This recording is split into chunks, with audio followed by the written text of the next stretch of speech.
नमस्कार दोस्तों। आज की जनरल अवेयरनेस की श्रृंखला में हम अंतर्राष्ट्रीय संगठन और उनके मुख्यालय पर चर्चा करेंगे। इसमें सबसे पहला है अंतर्राष्ट्रीय श्रम संगठन, इंटरनेशनल लेबर ऑर्गेनाइजेशन ILO। इसकी स्थापना 1919 में हुई थी और इसका मुख्यालय जेनेवा स्विट्ज़रलैंड में है और इसके सदस्य देश हैं 187। दोस्तों, यहाँ से एक तरह से क्वेश्चन बन सकता है कि 4 आपको संगठन दे दिए जाएंगे और पूछा जाएगा कि इनमें से सबसे पहले किसकी स्थापना हुई थी। तो ILO की स्थापना ही सबसे पहले वर्ष 1919 में हुई थी। नेक्स्ट है संयुक्त राष्ट्र संघ, यूनाइटेड नेशंस ऑर्गेनाइजेशन UNO। इसकी स्थापना 24 अक्टूबर 1945 को हुई थी। डेट मेंशन करने का कारण ये है कि 24 अक्टूबर को संयुक्त राष्ट्र दिवस मनाया जाता है और यह क्वेश्चन एग्जाम में पूछा जाता है। इसका मुख्यालय न्यूयॉर्क अमेरिका में है और इसके सदस्य देश हैं 193। दोस्तों, इसके बारे में हमें थोड़ी जानकारी और होनी चाहिए। UNO 6 अंगों से मिलकर बना है: महासभा, सुरक्षा परिषद, सामाजिक और आर्थिक परिषद, अंतर्राष्ट्रीय न्यायालय, न्यास परिषद और सचिवालय। इसके अलावा इसकी 6 मान्य भाषाएं हैं: इंग्लिश, फ्रेंच, चीनी, स्पेनिश, रूसी और अरबी। इसके 2 फैक्ट्स हमें और याद रखने हैं: वेटिकन सिटी और ताइवान इसके सदस्य देश नहीं हैं। अब आपके लिए एक क्वेश्चन कि UNO के वर्तमान महासचिव कौन हैं और वे किस देश से संबंधित हैं, हमें कमेंट बॉक्स में लिख भेजिए। नेक्स्ट, अंतर्राष्ट्रीय मुद्रा कोष, इंटरनेशनल मॉनेटरी फंड IMF। इसकी स्थापना 1945 में हुई थी और इसका मुख्यालय वाशिंगटन DC अमेरिका में है। इसमें 190 सदस्य देश हैं। IMF के बारे में थोड़ी और जानकारी हमें होनी चाहिए। IMF अपने सदस्य देशों को शॉर्ट टर्म लोन उपलब्ध कराता है, लेकिन किसके लिए? जब उस देश में भुगतान संतुलन अव्यवस्थित हो गया हो या भुगतान संतुलन में गड़बड़ी आ गई हो, तब अंतर्राष्ट्रीय मुद्रा कोष अपनी शर्तों पर उस देश को ऋण उपलब्ध कराता है, अर्थात उसके हिसाब से उस देश को अर्थव्यवस्था चलानी होगी। इसको हम ऐसे समझते हैं, मान लीजिए कि ये एक देश है, यहाँ से निर्यात हो रहा है और दूसरे देशों से इस देश में आयात हो रहा है। मान लीजिए निर्यात हो रहा है कम और आयात हो रहा है, निर्यात हो रहा है कम और आयात हो रहा है ज़्यादा। तो अब आयात ज़्यादा हो रहा है तो हमारा विदेशी मुद्रा भंडार जल्दी जल्दी खर्च होगा, है ना, और भंडार में कमी आएगी। और जबकि निर्यात हमारा कम हो रहा है और आयात बहुत ज़्यादा लेवल पे हो रहा है, तो सीधी सी बात है कि भुगतान संतुलन में गड़बड़ी आ जाएगी। तो उस समय पे क्या होगा कि IMF उस देश की अर्थव्यवस्था को अपने तरीके से चलाएगा और उसको ऋण उपलब्ध करा देगा। दूसरी चीज़, अभी हम श्रीलंका का एग्जाम्पल लेते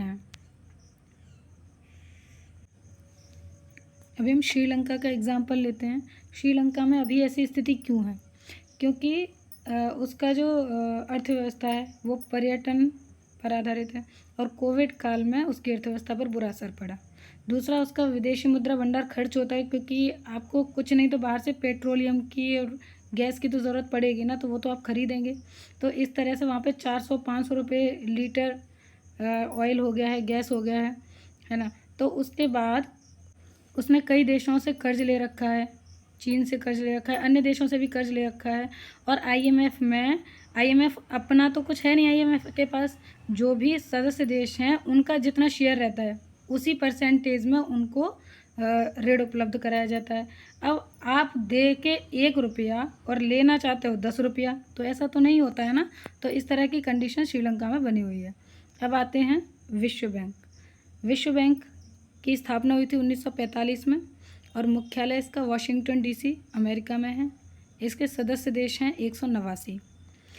अब देखिए दोस्तों, अभी आपने पीछे पढ़ा IMF और विश्व बैंक का एक अंग है IBRD। इन दोनों को ब्रेटन वुड ट्विंस बोला जाता है। इस तरह का क्वेश्चन बनता है, इसीलिए मैंने इसे यहाँ मेंशन किया है कि ब्रेटन वुड ट्विंस बोला जाता है, क्योंकि ब्रेटन वुड सम्मेलन 1944 के परिणाम स्वरूप IMF और IBRD अस्तित्व में आए थे। विश्व बैंक के 5 अंग हैं: IBRD, IDA, IFC, MIGA MIGA और ICSID। इसमें जो पहले 2 हैं IBRD और IDA, ये तो डेवलपमेंट से रिलेटेड जो भी परियोजनाएं होती हैं उनके लिए ऋण उपलब्ध कराते हैं। तीसरा था IFC, वो ज़्यादा इंपॉर्टेंट नहीं है इसलिए हम उसकी चर्चा नहीं करेंगे। मीगा जो होता है एक तरीके से जैसे कि हमारा LIC होता है, इंश्योरेंस कवर देता है, उसी तरह से मीगा होता है जो इन्वेस्टमेंट किया जाता है देशों में, अन्य देशों द्वारा जो इन्वेस्टमेंट किया जाता है उसमें जो आपको लॉसेस होंगे या आपको कोई जोखिम होगा, जो भी प्रॉब्लम होगी उसको मीगा हैंडल करेगा। उसके बाद आते हैं ICSID पर। ये क्या करता है, ये जो विभिन्न देशों के बीच निवेश को लेकर जो विवाद होते हैं उसका सेटलमेंट कराता है। तो एक पॉइंट यहाँ पे हमें ध्यान रखना है कि IBRD, IDA, IFC और मीगा इन चारों का सदस्य देश है भारत, लेकिन ICSID का सदस्य देश नहीं है। नेक्स्ट, अंतर्राष्ट्रीय न्यायालय, international court of justice, ICJ। इसकी स्थापना 1945 में हुई थी और इसका मुख्यालय द हेग, नीदरलैंड में है। इसके सदस्य देश हैं 194। अंतर्राष्ट्रीय न्यायालय में 15 जजेस होते हैं, जिनमें से एक चीफ जज होता है और वो 3 साल के लिए इलेक्ट होता है। और वहीं अन्य जो जस्टिस होते हैं, अन्य जजेस होते हैं, वो 9 साल के लिए इलेक्ट होते हैं। और इनको UNA की 2 अंग महासभा और सुरक्षा परिषद के सदस्यों द्वारा इलेक्ट किया जाता है। नेक्स्ट, यूनिसेफ की स्थापना 1946 में हुई थी। इसका मुख्यालय न्यूयॉर्क, अमेरिका में है और इसके सदस्य देश हैं 191। दोस्तों, ये चिल्ड्रन से रिलेटेड है, इसीलिए बस आपको इसमें यही चीज़ ध्यान रखनी है। नेक्स्ट है विश्व स्वास्थ्य संगठन, वर्ल्ड हेल्थ ऑर्गेनाइजेशन, WHO। इसकी स्थापना हुई थी 1948 में और इसका मुख्यालय जेनेवा, स्विट्ज़रलैंड में है। इसके सदस्य देश हैं 194। विश्व स्वास्थ्य संगठन का कार्य है कि जो भी वैश्विक महामारी है, वैश्विक आपदा है, उसको अनाउंसमेंट करना और उससे निपटने के उपाय सुझाना। जैसे कि अभी कोविड महामारी आई थी तो उसके लिए अनाउंसमेंट किया था, उससे निपटने के लिए विभिन्न प्रयास भी WHO द्वारा किए गए थे। नेक्स्ट है आर्थिक सहयोग और विकास संगठन, organisation for economic cooperation and development, OECD। इसकी स्थापना हुई थी 1961 में। इसका मुख्यालय पेरिस, फ्रांस में है और इसके सदस्य देश हैं 38। उत्तरी अटलांटिक संधि संगठन, North Atlantic treaty organisation, NATO। इसकी स्थापना 1949 में हुई थी और इसका मुख्यालय ब्रुसेल्स में है और सदस्य देश हैं इसके 30। देखिए दोस्तों, जो ज़्यादा इम्पोर्टेंट है, जहाँ से बहुत सारे सवाल बनने के चांसेस होते हैं, वहाँ हमने बहुत डिटेल में बताया। लेकिन जहाँ पे हमें थोड़ा सा क्वेश्चन आता है, जैसे कि इससे आएगा केवल स्थापना कब हुई थी और इसका मुख्यालय कौन सा है, इस तरह क्वेश्चन बनेगा तो हम उसकी ज़्यादा चर्चा नहीं करेंगे। आगे बढ़ते हैं। European union, EU। इसकी स्थापना 1958 में हुई थी और इसका मुख्यालय भी ब्रुसेल्स, बेल्जियम में है। इसके सदस्य देश हैं 27। इसको इसलिए मेंशन किया है क्योंकि ब्रिटेन अब इसका मेंबर नहीं रहा, इसीलिए अब इसमें 27 सदस्य देश रह गए हैं। ओपेक, OPEC, जो पेट्रोलियम निर्यातक देश हैं उनका संगठन है ओपेक। आपको क्वेश्चन इस तरह से पूछा जाएगा कि ओपेक किस तरह का संगठन है, तो उसमें 4 ऑप्शन दिए होंगे, उसमें एक ऑप्शन होगा पेट्रोलियम निर्यातक देशों का संगठन। इसकी स्थापना हुई थी 1960 में और इसका मुख्यालय वियना, ऑस्ट्रिया में है। सदस्य देश हैं इसके 13 और इसमें एक नोटिस करने वाला पॉइंट है, कतर एवं इक्वेडोर इससे बाहर हो चुके हैं, 2 कंट्रीज़। नेक्स्ट, एशियाई विकास bank, Asian development bank, ADB। इसकी स्थापना 1966 में हुई थी और इसका मुख्यालय पूछ लिया जाता है अमूमन मनीला, फिलीपींस में है और इसके सदस्य देश हैं 68। आसियान की स्थापना हुई थी 1967 में। इसका मुख्यालय जकार्ता, इंडोनेशिया में है। इसके सदस्य देश हैं 10, लेकिन भारत इसका सदस्य देश नहीं है। इसमें 10 सदस्य देश हैं, उसकी हमने ट्रिक बनाई है। थाई कवि फिसिबम लाम्या, मतलब थाईलैंड का कवि फुसबम होता है वो लेकर आया, ठीक है, इसका अर्थ ये है।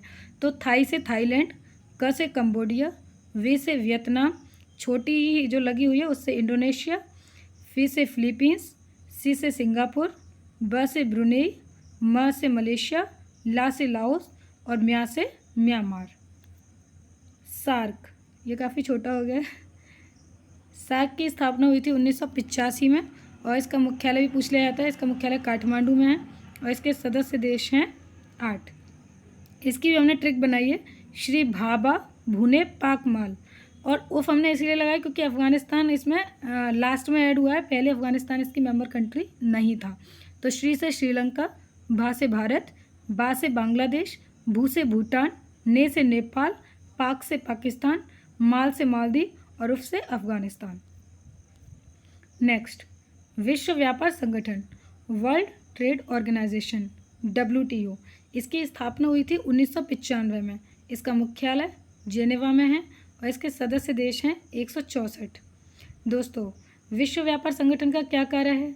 जो विभिन्न देशों के बीच व्यापार हो रहा है वो उदार तरीके से हो, मतलब एक तरीके से इसका लक्ष्य है कि देशों के बीच व्यापार को मुक्त व्यापार में बदल देना, ठीक है। लेकिन इसका मतलब ये नहीं है कि किसी भी एक देश के पक्ष में पूरा व्यापार हो जाए। मान लीजिए कि भारत में चीन का कोई खिलौना आया और वो 5 रुपये का है, और वहीं भारत में ही जो कंपनी है उसका वो बना रही है वो खिलौना ऐसा ही 7 रुपये का है। तो अब मान लीजिए चीन ने तो पूरे अपनी कंपनी के सारे खिलौने इधर ही डाल दिए, तो इस तरह से भारत की कंपनियां तो बंद हो जाएंगी, है ना, स्टार्टअप्स बंद हो जाएंगे। तो इस चीज़ से बचने के लिए विश्व व्यापार संगठन नए नए युक्तियाँ सुझाता है। आपको समझ में आ गया होगा। आगे बढ़ते हैं। बिम्स्टेक। बिम्स्टेक की स्थापना हुई थी 1997 में और इसका मुख्यालय ढाका बांग्लादेश में है। इसके सदस्य देश हैं 7। तो दोस्तों आपके लिए एक क्वेश्चन कि इसके 7 सदस्य देश कौन कौन से हैं, इसे हमें कमेंट बॉक्स में लिख भेजिए। नेक्स्ट है शंघाई सहयोग संगठन, शंघाई कोऑपरेशन ऑर्गेनाइजेशन, SCO। इसकी स्थापना 2001 में हुई थी। मुख्यालय इसका बीजिंग में है और इसके सदस्य देश हैं 9। इसके सदस्य देशों को याद करने की ज़रूरत नहीं है। अब है IPSA। स्थापना इसकी 2004 में हुई थी और मेंशन करने के लिए पॉइंट है कि मुख्यालय कोई इसका स्थायी नहीं है, इसका कोई कार्यकारी सचिवालय नहीं है। इस तरह का कोई क्वेश्चन पूछा जाएगा तो आप याद रखें। इसके सदस्य देश 3 हैं, जैसा कि इसके अक्षरों से दिखाई दे रहा है।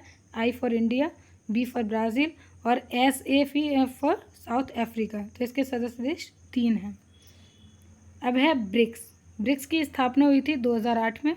इसका मुख्यालय है शंघाई में और इसके सदस्य देश 5 हैं, जैसा कि इसके अक्षरों से में दिख रहा है। B से ब्राज़ील, R से रूस, I से इंडिया, C से चीन और S से साउथ अफ्रीका।